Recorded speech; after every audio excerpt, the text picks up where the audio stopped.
The human respiratory system, के इंसान का जो है सांस लेने वाली प्रणाली, ठीक है, या कहें तो वो सिस्टम पूरा ऑर्गेनाइजेशन कैसे काम करता है जिससे हम सांस ले पाते हैं। every organism every organism that breathes in the air possesses specific organs for respiration that are called respiratory organs। बोल रहे हैं कि हर एक जीव जंतु जो कि सांस लेता है उसके पास खास तरह से ऑर्गन्स होते हैं उसके लिए, जिसको हम बोलते हैं respiratory organs. these organs make the respiratory tract। बोल रहे हैं कि यही जो आपका रेस्पिरेटरी ट्रैक होता है वो रास्ता जिससे कि गुजर के गैसेस जो है या कहें तो ऑक्सीजन वगैरह आपके फेफड़ों तक जाए, ठीक है, पूरा रेस्पिरेटरी ट्रैक कहलाता है। रेस्पिरेटरी ट्रैक क्या होता है? इसमें सबसे पहले मतलब कई सारे पार्ट्स आते हैं इसके अंदर। सबसे पहले आता है आपका nostrils and nasal passage. Nostril आपको पता है क्या होता है, नाक के छेदों को बोलता जाता है, और नेजल पैसेज वो रास्ता जो नाक के छेद से होते हुए आपके गले तक जाता है उसको नेजल पैसेज बोल देते हैं। यहाँ आप देख सकते हैं कि ये तो हो गया नाक की छेद मतलब नॉस्ट्रिल्स, और इसके अंदर जो ये रहा नेजल पैसेज जो कि आगे जाके गले से मिल रहा है। The process of breathing begins in the nose. The nose consists of two nostrils. The air can enter the respiratory system either by nostrils or mouth। कि आप मुंह से भी सांस ले सकते हैं, नाक से भी सांस ले सकते हैं, दोनों तरफ से जाना आपके फेफड़ों में ही है। As air enters the nose, the hair lining the nasal passage together with mucus secretion filters and traps particles such as dust, pollen grains and even bacteria present in the air। बोल रहे हैं कि आपके नाक के अंदर छोटे छोटे बाल होते हैं जो कि फिल्टर कर देते हैं डस्ट वगैरह को, और आपके नाक के अंदर म्यूकस भी होता है जो चिप चिप का ऐसा एक पदार्थ होता है जो कि जुकाम होता है तो मतलब वो ज्यादा बढ़ जाता है आपके नाक के अंदर। तो वो म्यूकस का काम करता है कि और भी छोटे छोटे पार्टिकल्स होगा जैसे कि dust, pollen grains. Pollen grains आपको पता होगा, नहीं पता तो आप जो है सर्च कर ली यूट्यूब के ऊपर क्या होता है। पोलन ग्रेन्स और छोटे छोटे बैक्टीरिया तक को वो जो है अपने ऊपर चिपका लेता है, और अपने ऊपर जो है चिपकाने के बाद फिर उसी को वो बाहर आप जब नाक साफ करते हैं तो साफ हो जाता है वो, ठीक है, वो डायरेक्ट आपके फेफड़ों में नहीं आता। The mucus secretion also moistens the warms the incoming air। Incoming air के मतलब जो आप सांस लेंगे ना उसे थोड़ा गर्म भी कर देता है ताकि फेफड़ों में जाकर तकलीफ ना दे आपको ठंडी हवा। आगे क्या बोल रहे हैं? Pharynx and trachea. फेरिंग्स क्या होती है? वो जगह, देखिए गले के अंदर जाके वो जगह जहां पर मुंह के अंदर का रास्ता भी और नाक के अंदर का रास्ता भी जो एक जगह पे मिल जाता है ना जाके, उसको हम बोल देते हैं फेरिंग्स। और आगे जाके आपका जो है बढ़ जाता है ट्रैकिया। ये देख रहे हैं व्हाइट कलर का, ये क्या है? कार्टिलेज बोन से बनी हुई पूरी ट्रैक है, रेस्पिरेटरी ट्रैक एक तरह की, जो कि आपका जो है ना, या कहें तो विंड पाइप, जिससे आप सांस लेंगे तो सीधे फेफड़ों तक जाएगी ये हवा।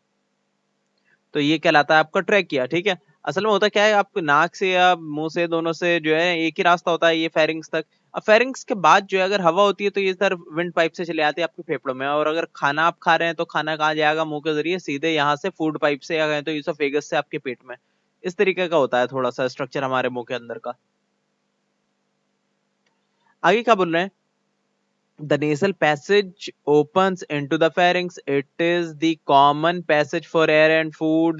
Two tubes lead from the pharynx, the esophagus मतलब food pipe, and the wind pipe या फिर कहें तो trachea। The trachea is a long tube with cartilaginous rings। बोलते हैं कार्टिलेज बोन की बनी हुई जो है ना, आपके वो होते हैं गले का विंड पाइप, ठीक है, ताकि उसको दबाना मुश्किल हो थोड़ा, which prevents it from collapsing. वरना क्या होगा कि अगर दब गया आसानी से गला तो फिर तो मर ही जाएंगे।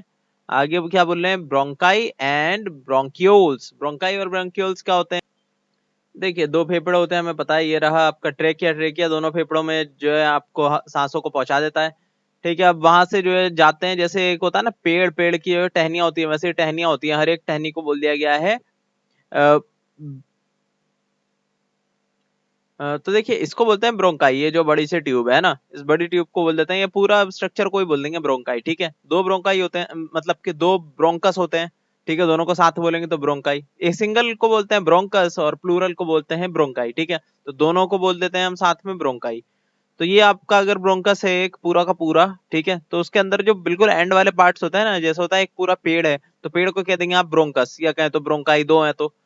अब उस ब्रोंकस के अंदर ऐसे बहुत सारे ब्रांचेस होंगे छोटे छोटे, जैसे पेड़ की टहनियां होती है ना बहुत सारी, वैसे हर एक टहनी को आप कह सकते हैं ब्रोंकियोल्स, ठीक है, ब्रोंकियोल्स। अब इन ब्रोंकियोल्स के ऊपर भी आप डीपली अगर जाएंगे तो आप देखेंगे कि इन ब्रोंक्यूल्स के बिल्कुल एंड पॉइंट पे छोटे छोटे से स्ट्रक्चर्स बने होते हैं जिनको हम बोलते हैं एल्वियोलाई, ठीक है।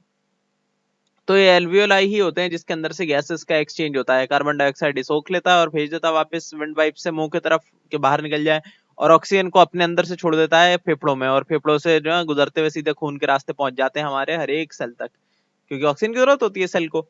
अच्छा, इनके जो है ना ये एल्वियोलाई जो होते हैं, इनके पास में जो है बहुत सारे कैपिलरीज होते हैं ब्लड के कैपिलरीज मतलब बहुत ही छोटी छोटी नसें हैं ब्लड की, जो कि आगे आके बड़ी नसों से मिलती हैं और फिर वो सारी नसें पहुंचा देती हैं पूरे ब्लड के अंदर ऑक्सीजन को।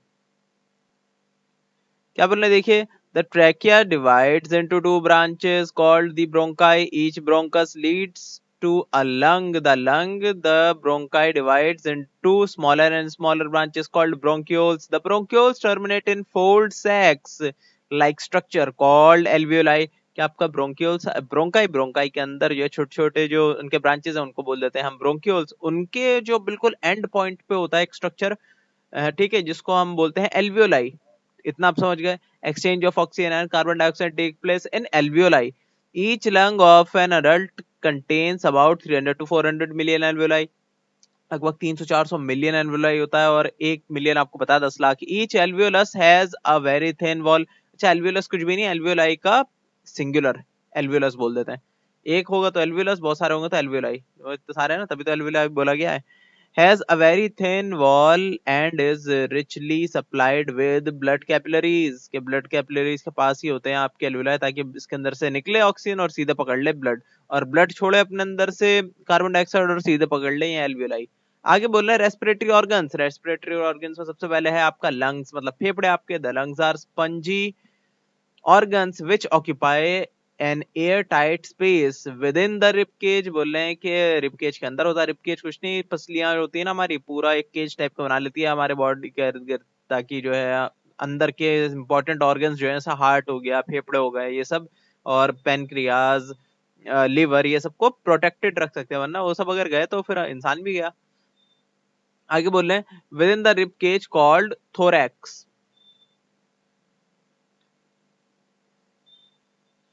बोल रहे हैं कि ये जो खाली जगह है बॉडी के बीच में जहां पर ये लोकेटेड है आपके दोनों फेफड़े, उनको बोल देते हैं उस जगह को थोरैक्स, ठीक है। This space is separated from the abdomen by a dome shaped sheet of muscles known as intercostal muscles. These two set of muscles help in breathing. बोल रहे हैं कि आपका नीचे जो है ना, ये देख रहे हैं, ये देखिए पसलियां है ना, पसलियों के बीच में कुछ मसल्स दिख रही हैं। जो मसल्स क्या कहलाती हैं, इंटरकोस्टल मसल्स। क्या काम करती हैं, रिब केज को बंद करने का काम करती हैं, और कुछ नहीं है, ठीक है। और फेफड़ों को अंदर सेफ रखती है। मान लो कि आपको कोई पेन वेन घुस गया या फिर कोई चीज नोकीली से बुक गई, तो यही इंटरकोस्टल मसल है जो कि उस पेन को या फिर किसी नोकीली चीज को आपके फेफड़ों के अंदर जाने से रोकती है, ठीक है। वैसे अगर हड्डी है, हड्डी पे लगेगी तो हड्डी तो वैसे ही रोक देगी, पर उसके बीच में अगर चला गया तो भी रुक जाएगा, ठीक है, अगर बहुत ज्यादा खतरनाक चीज नहीं है वो तो यही चीज है जो कि आपका जो है ना, नीचे से अगर देखें तो ये एक डायफ्राम होता है, वो आपका जो है नीचे वाले एब्डोमेन से अलग कर देता है आपके फेफड़ों को, ठीक है। एब्डोमेन क्या होता है, एब्डोमेन होता है जैसे ये पेट होता है ना, पेट आपको पता होगा उसे स्टमक कहते हैं, पर ये जो पूरा हिस्सा होता है पेट के आसपास का, इसको हम बोल देते हैं एब्डोमेन, ठीक है। पेट के आसपास का पूरा हिस्सा जो होता है बॉडी का, उसको हम एब्डोमेन बोलते हैं। उसके अंदर कई सारे ऑर्गन्स आ जाते हैं।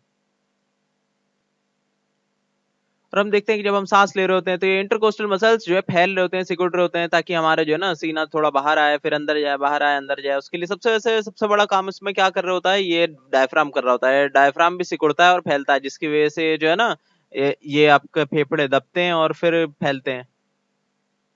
ये देखिए, ये रहा डायफ्राम आपका, नीचे से फैल रहा है और फिर सिकुड़ रहा है ना।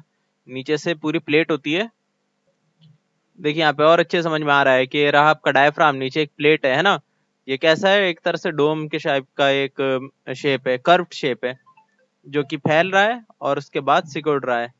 उससे क्या हो रहा है कि आपके जो फेफड़े हैं वो भी फैलते हैं, सिकुड़ते हैं इसके अकॉर्डिंग ही, तो हम सांस ले पाते हैं और छोड़ पाते हैं आसानी से, ठीक है। अगर डायफ्राम काम करना बंद कर दे तो हम भी सांस नहीं ले पाएंगे।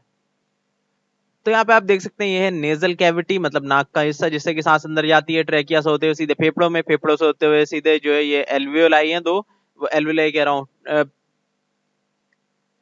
ये आपके दो ब्रोंकाई हैं, ठीक है। ब्रोंकाई से आके ब्रोंक्यूल्स में चले आते हैं, ब्रोंक्यूल से फिर उसके बाद जो है एल्वियोलाई के अंदर। एल्वियोलाई बहुत सारे होते हैं, 300-400 मिलियन होते हैं हर एक फेफड़े के अंदर। देख रहे हैं एल्वियोलाई की आप डिटेल में फोटो दिखा रखी है। फिर उसके बाद जो है यहाँ से एक्सचेंज होता है गैसेस का, और आपको बाहर पता है कि ये रहे आपके इंटरकोस्टल मसल्स जो कि बचा कर रखते हैं आपके फेफड़ों को, और नीचे देखिए डायफ्राम जो कि हेल्प करते हैं सांस लेने में। और ये रहे रिब्स। रिब्स तो आपको होता है पसलियां, हड्डियों को दिखा रखा है डॉट डॉट बना के। और बस इतना ही है आपका रेस्पिरेटरी ऑर्गन सारे।